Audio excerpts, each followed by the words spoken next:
नमस्कार। मुद्दा तो है मैं आपका स्वागत है। मैं हूं आपके साथ ब्रजेश चौक से। आज मुद्दा है सिलेंडर के बड़े दाम, सियासी संग्राम। जी हां, रसोई गैस की कीमतों में एक बार फिर बढ़ोतरी के बाद प्रदेश की सियासत गर्मा गई है। केंद्र सरकार ने घरेलू एलपीजी सिलेंडर के दाम में 60 रुपए की बढ़ोतरी कर दी है। कीमतों में इस इजाफे के बाद कांग्रेस ने इसे आम जनता पर अतिरिक्त बोझ बताते हुए विरोध प्रदर्शन किया। कांग्रेस कार्यकर्ता हाथों में गैस सिलेंडर लेकर सड़कों पर उतरे और केंद्र सरकार के खिलाफ नारेबाजी की, तो पीसीसी चीफ जीतू पटवारी और नेता प्रतिपक्ष उमंग सिंघार ने भी केंद्र सरकार को जमकर घेरा।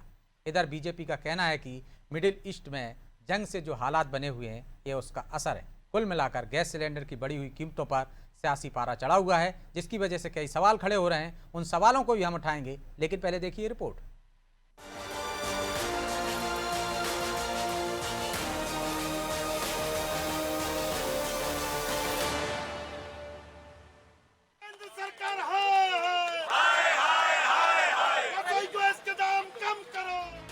हाथों में गैस सिलेंडर, सड़कों पर उतरकर केंद्र सरकार के खिलाफ नारेबाजी। प्रदेश में कांग्रेस ने बढ़ती गैस कीमतों को लेकर जोरदार प्रदर्शन किया। दरअसल मिडिल ईस्ट में चल रही जंग के बीच केंद्र सरकार ने घरेलू गैस सिलेंडर के दामों में 60 रुपए की बढ़ोतरी कर दी है। वहीं 19 किलो वाले कमर्शियल सिलेंडर की कीमत में भी 115 रुपए का इजाफा किया गया है। गैस की बढ़ती कीमतों को लेकर अब प्रदेश में सियासत तेज हो गई है। कांग्रेस ने इसे आम जनता की रसोई पर हमला बताते हुए सरकार के खिलाफ मोर्चा खोल दिया है। कांग्रेस के प्रदेश अध्यक्ष जीतू पटवारी और नेता प्रतिपक्ष उमंग सिंघार ने सोशल मीडिया के जरिए भी केंद्र सरकार को घेरा। कांग्रेस नेताओं ने लिखा कि राहुल गांधी लगातार देश में गहराते ऊर्जा संकट को लेकर सरकार को चेतावनी देते रहे हैं, लेकिन केंद्र सरकार ने इन चेतावनियों को नजरअंदाज कर दिया। कांग्रेस का आरोप है कि सरकार की नीतिगत विफलता का खामियाजा आज देश की आम जनता को बढ़ती गैस कीमतों और महंगाई के रूप में भुगतना पड़ रहा है।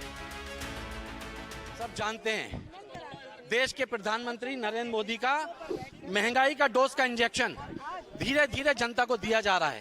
पहले इतनी महंगाई की मार जनता झेल रही है, अब गैस सिलेंडर पर, घरेलू गैस सिलेंडर पर और कमर्शियल गैस सिलेंडर पर 60 रुपए और 115 रुपए की बढ़ोतरी की गई है। कांग्रेस पार्टी इसका विरोध करती है और आगाह करती है कि तुरंत ये जो बढ़े हुए गैस सिलेंडरों के दाम है उनको वापस लिया जाए, क्योंकि जो आम आदमी है उसकी जेब पर ये भार पड़ रहा है। और जो कमर्शियल सिलेंडर के रेट बढ़ाए गए हैं उसमें जो रेस्टोरेंट के भी रेट हैं वो महंगे होंगे, आम जनता पर इसका भार आएगा। एक दिन पहले ही केंद्रीय पेट्रोलियम और प्राकृतिक गैस मंत्री हरदीप सिंह पुरी ने साफ किया था कि देश में ऊर्जा की कोई कमी नहीं है। उनका कहना था कि मिडिल ईस्ट में चल रहे भू राजनीतिक तनाव के बावजूद भारत में पेट्रोल, डीजल और अन्य ऊर्जा संसाधनों की आपूर्ति पूरी तरह सामान्य है। लेकिन अब गैस सिलेंडर की कीमतों में बढ़ोतरी ने सियासत की आग को और भड़का दिया है। वहीं बीजेपी ने कांग्रेस के आरोपों पर पलटवार किया। आज अंतर्राष्ट्रीय परिस्थितियां किसी से छुपी नहीं है। हर देशवासी को मालूम है कि जो ईरान के साथ युद्ध चल रहा है, अमेरिका का और इजराइल का, उसके कारण कहीं ना कहीं पेट्रोल और पेट्रोलियम उत्पादन, चाहे गैस हो, ये कहीं ना कहीं इसमें बाधा उत्पन्न हो रही है। कांग्रेस पार्टी लगातार देश में भ्रम फैलाने का काम कर रही है। जिस तरह से राहुल गांधी बोल रहे थे कि देश में पेट्रोल और गैस खत्म हो रही है, मुझे लगता है कि पेट्रोल कंपनियों ने जिस तरह से स्पष्ट रूप से बता दिया कि देश में पर्याप्त मात्रा में गैस भी है और पेट्रोल भी है। आज अगर कुछ परिस्थितियों को देखते हुए पेट्रोलियम कंपनी ने गैस के दाम में कुछ बढ़ोतरी की है, तो कांग्रेस पार्टी मोदी जी को रो रही है। घरेलू गैस सिलेंडर महंगा होने से आम लोगों की रसोई का बजट जरूर बिगड़ने वाला है।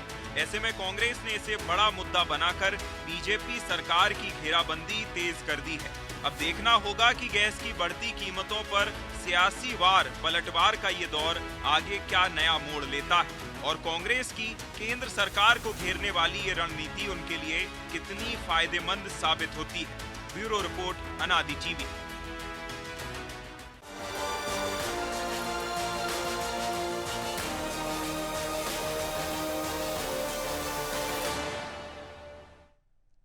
इस मुद्दे पर चर्चा शुरू करें उससे पहले वो सवाल जो जरूरी हैं। पहला सवाल, गैस सिलेंडर के दाम बढ़ाने के पीछे की असल वजह क्या है? दूसरा सवाल, क्या कांग्रेस महंगाई को मुद्दा बनाकर 5 राज्यों में होने वाले चुनाव से पहले नैरेटिव गढ़ रही है? तीसरा सवाल, क्या बीजेपी परिस्थितियों का हवाला देकर बचने की कोशिश कर रही है? चलिए इन सवालों के साथ इस मुद्दे पर चर्चा शुरू करते हैं। चर्चा में हमारे साथ मौजूद हैं बीजेपी प्रवक्ता अजय सिंह यादव, कांग्रेस नेता आनंद जैन कासलीवाल और वरिष्ठ पत्रकार चेतन भट्ट। आप तीनों का बहुत बहुत स्वागत है। और अजय जी, शुरुआत आपसे ही करेंगे। सीधे सीधे आखिर गैस के दाम बढ़ाए क्यों? क्योंकि एक दिन पहले आपके पेट्रोलियम मंत्री कहते हैं कि पर्याप्त भंडार है, कमी नहीं है। फिर क्या वजह है कि दाम बढ़ाने पड़े? देखिए ब्रजेश जी, जिस तरह से ये सभी लोग जानते हैं कि चाहे पेट्रोलियम पदार्थ हो, पेट्रोल डीजल हो या फिर एलपीजी गैस हो, इसमें देश में अधिकांश डिपेंडेंसी इंटरनेशनल मार्केट के ऊपर होती है और एलपीजी गैस की जो सप्लाई है उसका अधिकांश हिस्सा आयात के माध्यम से होता है। और इंटरनेशनल स्तर पे जिस तरह से खाड़ी देशों में युद्ध के हालात हैं, ईरान से जिस तरह की स्थिति उत्पन्न हुई है, तो इंटरनेशनल स्तर पर जो एलपीजी गैस के दामों में वृद्धि हुई है, ये उसी दामों की वृद्धि का प्रभाव भारत में भी एलपीजी के रेट पे पड़ा है। और ये एक ऐसा फैक्ट है जो सभी लोग जानते हैं। ऐसे में कांग्रेस पार्टी केवल और केवल भ्रम फैलाने के लिए एक नकारा राजनीति कर रही है, जबकि हमारे देश में जो वृद्धि हुई है वो आसपास के देशों के मुकाबले कम वृद्धि है। सरकार द्वारा ये ध्यान रखा गया है कि आम जनता के ऊपर कम से कम भार पड़े। और साथ ही एक और चीज मैं बताना चाहता हूँ, कांग्रेस के नेता जो ये रुदाली रोना रो रहे थे गरीबों के नाम पर, तो उज्ज्वला गैस योजना के जो भी लाभार्थी हैं उनके 300 रुपए प्रति सिलेंडर की जो दर है उसमें किसी तरह की कोई वृद्धि नहीं की गई है। उज्ज्वला के हितग्राहियों को अभी भी लगातार 300 रुपए में ही सिलेंडर मिलेगा। जैसे ये हालात सामान्य होंगे और जब अंतरराष्ट्रीय स्तर पे दामों में कमी आएगी तो सरकार इस कमी को भी जनता को देगी और वापस दामों को कम किया जाएगा। ये समझना पड़ेगा कि जो हालात इंटरनेशनल स्तर पर है उसके लिए केवल और केवल सरकार के ऊपर किसी तरह की जिम्मेदारी डाल देना ये गलत है। और ये बिल्कुल सही है कि सरकार द्वारा पेट्रोलियम पदार्थों की उपलब्धता पूरी तरह सुनिश्चित की गई है, किसी तरह की कोई कमी नहीं होने दी जाएगी। लेकिन दामों के मामले में सरकार मजबूर है और आम जनता भी इस चीज को समझती है। ठीक, तो मजबूरी है जी आनंद जी, क्योंकि हालात देख रहे हैं आप, परिस्थितियां ऐसी है कि जिस तरह से युद्ध चल रहा है मिडिल ईस्ट में, तो उसका असर तो पड़ेगा। 80 से 90% जो आयात होता है उसी मार्ग से होता है जो मार्ग अवरुद्ध हो गया है। वो कह रहे हैं आप लोग भ्रम फैला रहे हैं, हालात ऐसे हैं, जब भी परिस्थितियां सामान्य होंगी कम कर देंगे। क्या जो 5 राज्यों में चुनाव होने वाले हैं इसलिए नैरेटिव सेट कर रहे हैं आप महंगाई का? ब्रजेश जी, आप ये बताइए कि क्रूड का भंडार 90 से 120 दिन का रहता है, तो अभी तो 8 से 10 दिन ही हुए युद्ध को, तो ये मुनाफाखोरी तो कर रही है सरकार।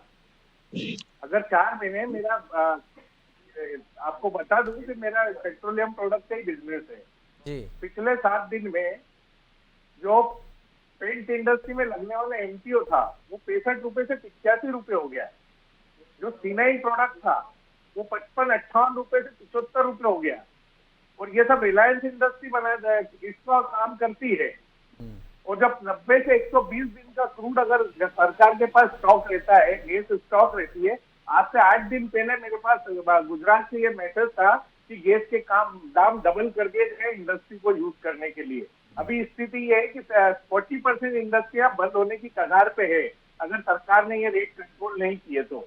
सरकार एलपीजी की बात नहीं कर रहा हूं मैं, ये पूरे देश में जितनी इंडस्ट्रियां है, पेट्रोलियम प्रोडक्ट जिसमें लगता है, मेरा उसका व्यापार है, मैं उसमें ट्रेडिंग करता हूं, तो मुझे तो रोज अपडेट, अभी अगर कुछ मटेरियल खरीदना है तो रोज अपडेट लेना पड़ता है और 5 से 10 रुपए की तेजी है। और 120 दिन का क्रूड जब सरकार स्टॉक करती है तो अगर वो बैलेंस नहीं कर पा रही है तो फिर सरकार की विफलता तो ही, कांग्रेस इसमें कहाँ भ्रम फैला रही है?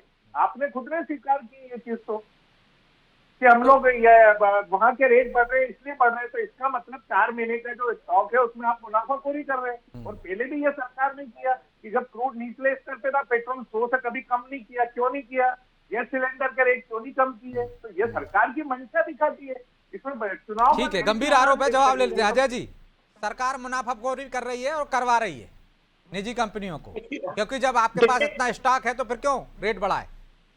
देखिए ब्रजेश जी, सरकार द्वारा व्यवस्था बनाने के लिए एक निर्धारित स्टॉक रखा जाता है। अब अंतरराष्ट्रीय दाम बढ़ने लगे तो आप क्या चाहते हैं कि हम अंतरराष्ट्रीय स्तर पे खरीदी बंद करके अपना पूरा स्टॉक खत्म कर दें और उसके बाद फिर रेट बढ़ाएं? कैसे बात कर रहे हैं आनंद जी? इस तरह की व्यवस्था नहीं होती है। जब अंतरराष्ट्रीय स्तर पे बढ़े हुए दामों से गैस मिलेगी तो उसका कुछ ना कुछ प्रभाव पड़ता है। और आप कह रहे हैं कि आपका गैस का कारोबार है, तो पिछले 1 साल से तो सरकार ने 1 भी पैसे की वृद्धि नहीं करी। तब तो आपने कभी नहीं कहा कि प्रधानमंत्री मोदी जी की सरकार अब इंटरनेशनल मार्केट में भी रेट कम थे, तो भी आपने कम नहीं किए सर।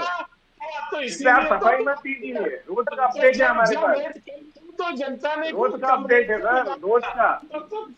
तब कम अभी 8 दिन में 40% आ रेट जाने बढ़े दीजिए सर। आनंद जी, आ जाने दीजिए। भविष्य में आनंद जी संयमित तो सुनिए, फिर जवाब दीजिएगा।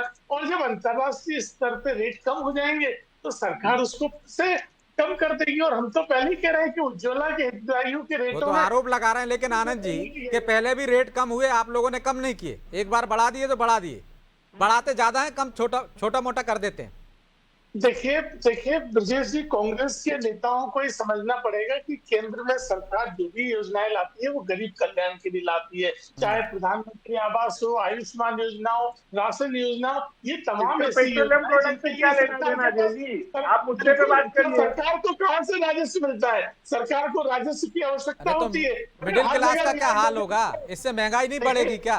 नहीं, इंडस्ट्री का क्या पोजीशन रहेगी? इसका भार जनता पे पड़ेगा। की गई और अभी जो वृद्धि की गई है वो अन्य देशों के मुकाबले कम की गई। अंतरराष्ट्रीय स्तर पर इससे अधिक वृद्धि हो चुकी है। उसके बाद भी सरकार द्वारा एक मामूली वृद्धि की गई है और ये वृद्धि भी केवल एक कुछ समय के लिए है। जैसे ही इन दामों में कमी आएगी, इस पर राहत जनता को वापस दे दी जाएगी। ठीक है, चलिए मैं लौटूंगा दोनों के पास। भट्ट साहब, क्या बीजेपी परिस्थितियों का हवाला देकर सरकार बच रही है इससे? और क्या आपको लगता है कि कांग्रेस जो 5 राज्यों में चुनाव होने वाले हैं इसलिए एक नैरेटिव सेट करना चाहती है महंगाई का? दोनों के अपने तर्क हैं, आप कैसे देखते हैं? देखिए ब्रजेश जी, भारतीय जनता पार्टी की जहां तक बात है तो वो तो अंतर्राष्ट्रीय जो संकट चल रहा है उसका हवाला देगी। और इसमें कोई संदेह की बात नहीं है कि मिडिल ईस्ट में जिस तरह की स्थितियां हैं और जो हमारा मेन मार्ग है जिससे तेल और गैस आयात होती है, JLW मार्ग, वो बंद किया हुआ है। उसमें सबसे बड़ा हिस्सा जो है वो इराक का है। बिल्कुल, तो जाहिर सी बात है कि इराक जिस समय इस परिस्थितियों में वही है, मार्ग है 80 से 90% अपने पास आयात का, और उससे सबसे ज्यादा आयात वहीं से होता है। लेकिन सवाल इस बात का है कि जब दाम कम होते हैं तब सरकारें क्या दाम का वापस करती हैं? ऐसा अभी तक तो नहीं देखा गया। जैसे आप पेट्रोल डीजल के दामों में भी देख लें, जब आधा हो गया था बैरल के हिसाब से दाम, उसके बाद भी जनता को कोई राहत नहीं मिली। तो ये कह देना कि हम जब कम स्थिति ठीक हो जाएगी तो हम कम कर देंगे, मुझे लगता नहीं कि एक बार जो चीज बढ़ जाती है, जो रेट बढ़ जाते हैं, उसको कम करना बहुत मुश्किल हो जाता है। दूसरी बात, जहां तक कांग्रेस की बात है, तो देखिए कांग्रेस तो विरोधी पार्टी, विपक्षी पार्टी है। उसको किसी भी मुद्दे को लेके सरकार को घेरना है। और फिर ये तो आम जनमानस से जुड़ा हुआ मुद्दा है। हर घर में आपको गैस सिलेंडर की आवश्यकता है। तो जब गैस सिलेंडर 50 रुपए 60 रुपए प्रति सिलेंडर के हिसाब से बढ़ते हैं तो कहीं ना कहीं जनता पे तो उसका असर पड़ेगा। और जनता पे जब असर पड़ता है तो उस जनता की सहानुभूति लेने के लिए कांग्रेस अपने हिसाब से अपनी राजनीति करती है। उसका कहना है कि ये मुनाफाखोरी करते हैं भारतीय जनता पार्टी, और उनका आरोप कई जगह साबित भी हो रहा है कि भाई जब पेट्रोल डीजल के दाम आधे हो गए थे उसके बाद भी आम जनता को कोई राहत नहीं मिली।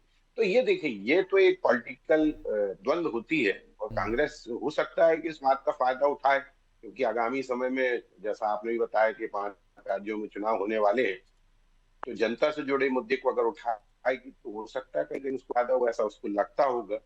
अब उसमें उसको कितना फायदा होता है, या भारतीय जनता पार्टी वास्तव में अगर युद्ध समाप्त हो जाता है तो उस कीमत को वापस ले लेती है, इनके जो आंदोलन को विफल करने की कोशिश करती है, ये सारी चीजें अभी मुश्किल है बता पाना, क्योंकि जो स्थितियां लेकिन भट्ट साहब, यदि हम पीछे जाते हैं हैं तो जब 90-91 में खाड़ी युद्ध होता है तब भी यही परिस्थितियां थी। वो बाकायदा जब कांग्रेस सरकार थी उन्होंने टैक्स बढ़ा दिया था, तब तो बाकायदा एक गल्फ सरचार्ज भी लगाया गया था 25%। और उस समय पेट्रोल के दाम 9 रुपए 84 पैसे थे, बढ़कर 14 रुपए 62 पैसे हो गए थे। डीजल 4 रुपए 8 पैसे था, 5 रुपए 5 पैसे हो गया था। तो बढ़ोतरी तो वहां भी हुई, गैस में भी हुई है। नहीं देखिए, 57 रुपए 60 पैसे था और 65 से 70 रुपए बढ़ गए हो गया था। तो ये तो तब भी बढ़ोतरी तो होगी। देखिए, जब भी इस तरह की स्थितियां होंगी कि हमको आपूर्ति कम होगी, हमारी भविष्य में भी ध्यान रखना होगा कि अगर आपूर्ति खत्म हो जाएगी या आपूर्ति नहीं होगी तो हम क्या करेंगे। तो इन परिस्थितियों में जिस तरह से एक स्टॉक रहता है सरकार के पास, जैसा आनंद भाई ने बताया कि 120 दिन का स्टॉक रहता है, तो वो स्टॉक भी रखे रहना जरूरी है कि अगर बाई द वे मान लो ऐसी स्थिति बनती है कि बिल्कुल ही वहां से आयात खत्म हो जाता है, तो फिर क्या होगा? तब तो देश में हाहाकार मच जाएगा। इसलिए ये सारी चीजें जो है वो अब अंतर्राष्ट्रीय स्तर पर तय कर दी जाती हैं। लेकिन ये बात सही है कि इस बात का भरोसा जरूर सरकार को देना चाहिए कि जब स्थितियां अनुकूल होती हैं या जब इंटरनेशनल स्तर पे दाम कम हो जाते हैं, तो उसका फायदा जनता को क्यों नहीं मिलता? जरूर मिलना चाहिए। तो लेकिन आनंद जी, प्रेशर इस बात पर होना चाहिए कि जब सामान्य परिस्थितियां हो जाएं तो दाम कम करें। आ रहा हूं मैं अजय जी आपका। लेकिन जब पहले खाड़ी युद्ध हुआ था तब आपने भी दाम बढ़ाए थे और आप उस पर आपत्ति जता रहे हैं। क्या स्टॉक खत्म कर देना चाहिए सरकार को? ऐसा आपने किया था क्या? नहीं, अंतर्राष्ट्रीय पॉलिसी में मोदी सरकार फेल है। जो मोदी जी बड़े बड़े भाषण देते थे कि हमारी अंतर्राष्ट्रीय पॉलिसी, हमारे इतने मित्र हैं, इतने हमारे कहने पे सब चीजें हैं, तो कहाँ गई?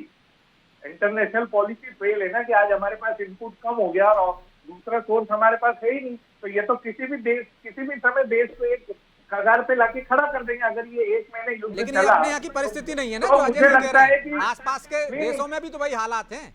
पाकिस्तान में दूसरे 55 रुपए बढ़ गया पेट्रोल का दाम। अभी हमारी फैक्ट्रियां बंद हो रही है, हमारी इंडस्ट्रियां बंद हो रही है, हमारा जो बिजनेस है वो खत्म हो रहा है। जो अगर कॉस्ट बनाते हैं उसकी कॉस्ट का इम्पैक्ट पब्लिक पे पड़ेगा, तो इसका पेट्रोल डीजल में चलिए आप बढ़ाइए। बाकी जो भंडारण है सॉल्वेंट का, जो अब अडानी जी अंबानी जी रखते हैं, उसके बारे में क्या पॉलिसी है सरकार की, वो तो बताए। आज ये जो स्टॉक है जिसका कोई कंजम्पशन नहीं बढ़ा है, उसमें उन्होंने उठा के 20-20 रुपए बढ़ा दिए, तो सरकार का उस पर क्या कंट्रोल है? फैक्ट्रियां तो उसी से चलेगी। 20 दिन बाद तो फैक्ट्रियां बंद हो जाएगी क्योंकि उन्होंने सबने स्टॉक होल्ड कर लिया। गंभीर चिंता उनकी है, 20 दिन में फैक्ट्रियां बंद हो जाएंगी। अजय जी, और इस बात का भी जवाब दे दीजिएगा कि सामान्य परिस्थितियां होंगी तो वाकई में दाम कम हो जाएंगे। देखिए ब्रजेश जी, चेतन जी बहुत वरिष्ठ पत्रकार है, उन्होंने बहुत अच्छी बात उठाई है। मैं सबसे पहले उसी को कहना चाहूंगा, जब सरकार द्वारा पूर्व में भी 29 अगस्त 2023 को एलपीजी के दामों में 200 रुपए की कटौती की गई थी। साथ ही 7 मार्च 2024 को भी महिला दिवस के उपलक्ष्य में 100 रुपए की कटौती की गई थी। यहाँ तक कि पेट्रोल के दामों में भी 21 मई 2022 को 9.5 रुपए की सीधी कमी पेट्रोल के दामों में एक्साइज ड्यूटी में कटौती करके सरकार द्वारा की गई थी। तो ये तो अभी हाल ही में 2 साल के अंदर पेट्रोल, डीजल और गैस दोनों में कटौती की गई है। तो ये तो प्रमाणित है। अजय जी, एक आंकड़ा मैं आपको दे देता हूँ। 2014 में 410 का सिलेंडर था और हम 2026 में बैठे हैं। कितने का ले रहे हैं आप? आप 60 रुपए बढ़ा दिए, 900 से ऊपर हो गया। डबल से भी ज्यादा। देखिए 2014 से 2026 के बीच में देश में पर कैपिटा इनकम भी डबल से ज्यादा हो गई है। अगर आप किसी भी क्षेत्र में देखेंगे तो आज चाहे वो असंगठित क्षेत्र हो, चाहे सरकारी क्षेत्र हो, हर जगह आय में भी वृद्धि हुई है। तो उस अनुपात में सभी चीजों के साथ रसोई गैस और पेट्रोल में भी वृद्धि हुई है। लेकिन सरकार द्वारा इसको निर्धारित किया गया है। और तो आप टैक्स भी तो कम कर सकते थे, क्योंकि रसोई गैस का दाम बढ़ेगा तो मध्यम वर्गीय परिवार का क्या होगा? रसोई गैस का दाम बढ़ेगा तो ठेले वालों का, होटल का, बाकी की सब चीजों का जो खर्च बढ़ेगा वो रेट बढ़ा देंगे, चाय तक महंगी हो जाएगी। देखिए ब्रजेश जी, सरकार द्वारा इस मामले में गंभीरता से काम किया जा रहा है, इसीलिए पेट्रोल डीजल में किसी तरह की कोई वृद्धि नहीं की गई है। और रसोई में जो वृद्धि की गई है वो भी मामूली वृद्धि है, जो कि एक छोटे समय के लिए की गई है। जैसे ही हालात सामान्य होंगे इस वृद्धि को भी वापस ले लिया जाएगा। और कांग्रेस के नेता केवल झूठ भ्रम फैला रहे कि इंडस्ट्री बंद हो जाएगी, जब किसी तरह की कोई कमी नहीं है तो कैसे बंद हो जाएगी? ये तो केंद्र में प्रधानमंत्री मोदी जी और उनकी सरकार की वैश्विक छवि है, जिसकी वजह से हमारी सरकार हर तरह की विपदा में लड़ने में सक्षम है और किसी भी तरह की आपात परिस्थिति में देश को कभी कोई अंतर नहीं पड़ता है। आनंद जी, भ्रम फैला रहे हैं, कोई भी कंपनी, कोई भी फैक्ट्री बंद नहीं होने वाली। अभी बताइए, जब क्रूड 35-40 रुपए हो गया था तब इन्होंने क्या पेट्रोल कम कर दिया था? 40 रुपए कर दिया था। यही की सरकार की उपलब्धि है ना। अरे 9.5 रुपए कम किया। अरे आंकड़ा की बात करें तो 40 रुपए क्रूड हो गया था। अरे तो 40 रुपए क्रूड हो गया था। 9.5 रुपए कम किया था पेट्रोल के 9.5 रुपए कम किए थे। तो आपने मुनाफा मुझे लगता है 40 रुपए इंटरनेशनल मार्केट में और आपने 9 रुपए कम किया है। तो आपने मुनाफाखोरी करी कि नहीं करी?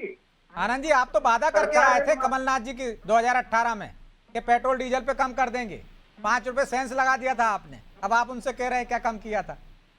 नहीं, अरे तो सरकार उनकी है ना सर, प्रश्न उनसे पूछेंगे आप, आपसे कैसे पूछ सकते हैं? नहीं, आपसे इसलिए पूछ रहे हैं कि आपने वादा पूरा नहीं किया था, आपने भी बढ़ाया था। नहीं, हमने नहीं किया, हम सरकार से चले गए। तो अरे आपके घोषणा पत्र में था, कमलनाथ जी की घोषणा पत्र में था पेट्रोल डीजल में छूट देने। सरकार में इनकी पॉलिसी कहाँ गई? 15 महीने पहले आपकी सरकार ने घोषणा पत्र में लिखा था। कहाँ गई सर? ये आनंद जी केवल झूठ की राजनीति मत करिए, बंद होने की केवल झूठ की एक-एक करके प्लीज। ये झूठ की राजनीति है आनंद जी, तथ्यों से मत भागिए। ये झूठ की राजनीति है, झूठ की राजनीति है। मध्य प्रदेश में आपकी सरकार बनती है, प्रदर्शन किया था कांग्रेस ने। आनंद जी, एक-एक शिवराज सिंह जी बैलगाड़ी पे चले थे, लेकिन आपकी सरकार ने सेस लगा दिया। अटल बिहारी जी साइकिल पे चले थे। देखिए आनंद जी, आपको भूल समझना गए आप। पड़ेगा, धर्म की राजनीति जनता सब समझती है, इसलिए आप कितना भी धर्म फैला, बातों को ओवरलैप मत कीजिए, आंकड़ों पे बात कीजिए। आपको आंकड़ों पे बात कीजिए। अच्छे से जानती है जनता, जब जानती है 40 रुपए ढूंढ था आपने कम किए थे क्या? फिर जब मामूली गैस के दाम कम हो, जनता अच्छे कम से किए समझती क्या? है इस बात नहीं को। किए। आनंद जी, देश की अजय आम जी, एक-एक जनता करके अच्छे से प्लीज। समझती है कि जो वृद्धि हुई है वो इंटरनेशनल वृद्धि की वजह से हुई है और बहुत आंशिक वृद्धि है। सरकार द्वारा दामों में को नियंत्रित किया गया है और ये वृद्धि भी केवल एक छोटे समय के लिए, जैसे ही हालात सामान्य होंगे ये वृद्धि वापस हो जाएगी। ठीक है भट्ट साहब, क्या दाम बढ़ने से लोगों पे असर पड़ेगा और इससे सरकार की सेहत पर भी असर पड़ेगा? और जो मैंने पहले भी कहा था कि चुनाव में भी असर पड़ेगा, महंगाई बड़ा मुद्दा रहती है हर चुनाव में, क्या ये मुद्दा बनेगी? मुझे तो नहीं लगता कि ये कोई बहुत बड़ा मुद्दा होता है, क्योंकि ये तो बरसों से महंगाई बढ़ती जा रही है, लेकिन उससे आम जनता को कोई फर्क पड़ता नहीं है। 150 रुपए की बढ़ोतरी से जनता को कोई फर्क नहीं पड़ता। हाँ, मिडिल क्लास को जरूर सारी राजनीतिक पार्टियों ने बिल्कुल अनाथ छोड़ दिया है, या तो बड़े लोगों के साथ है या बिल्कुल निचले स्तर के साथ है। मिडिल क्लास की किसी को चिंता नहीं है, इसलिए मुझे लगता है कि वोट देने वाले भी शायद वही होंगे, ऐसा लगता होगा पॉलिटिकल पार्टीज को, इसलिए मिडिल क्लास की चिंता नहीं की जाती। जहां तक इसका कोई बहुत ज्यादा इम्पैक्ट पड़ेगा मुझे नहीं लगता, क्योंकि बहुत से मुद्दे ऐसे हैं जो जनता को आजकल पसंद आ रहे हैं। लेकिन ये ज्यादा लोगों को इफेक्ट करता है, हर व्यक्ति को, महिला को, जो वोट बैंक है वो ठीक है करता है, लेकिन इससे कोई चुनाव में असर हो जाएगा मुझे नहीं लगता। मेरा तो आकलन ये कहता है इन सब चीजों से कोई ज्यादा फर्क नहीं पड़ता है। चुनाव के दौरान जो मुद्दे उठाए जाते हैं, जो क्योंकि देखिए जनता की याददाश्त बहुत कमजोर होती है। अभी हो सकता है कि 50 रुपए बढ़ाए हैं, हो सकता है कुछ दिन बाद 15 रुपए कम कर दें, तो एक वो हो जाएगा कि देखो साहब हमने 15 रुपए कम कर दिए। तो ये कोई बहुत बड़ी चीज नहीं है और इसका कोई बहुत ज्यादा इम्पैक्ट चुनाव में तो नहीं पड़ने वाला है। चुनाव अब ये तो आने वाला समय बताएगा कि चुनाव में या राजनीतिक दलों को फर्क पड़ता है कि नहीं पड़ता, लेकिन फिलहाल समय इजाजत नहीं देता, इसलिए चर्चा को यहीं विराम देना होगा। आप तीनों का बहुत बहुत धन्यवाद। तो चुनाव में लाभकारी होगा कि नहीं ये मुद्दा, नैरेटिव बन पाएगा कि नहीं बन पाएगा, सियासतदारों के लिए नफा या नुकसान का कारण बनेगा, ये तो आने वाला समय बताएगा। लेकिन निश्चित तौर पर 60 रुपये बढ़ने से मध्यम वर्गीय परिवार हो, गरीब तबका हो, वहाँ तो असर पड़ेगा। क्या इससे महंगाई बढ़ेगी और इससे क्या सियासतदारों को एक तरह से जवाब देना होगा, बाद में भविष्य में कम करना होगा, सिर्फ ये कहने से कि हाँ मौजूदा परिस्थितियाँ ठीक नहीं है इसलिए बढ़ाए गए, लेकिन पहले भी दाम बढ़ाए गए थे, कम नहीं किए गए। लेकिन अब देखना ये होगा कि आगे इस पर क्या होता है। बहरहाल मुद्दा तो है, मैं इतना ही, मुझे दीजिए इजाजत और आप देखते रहिए अनादि टीवी। नमस्कार।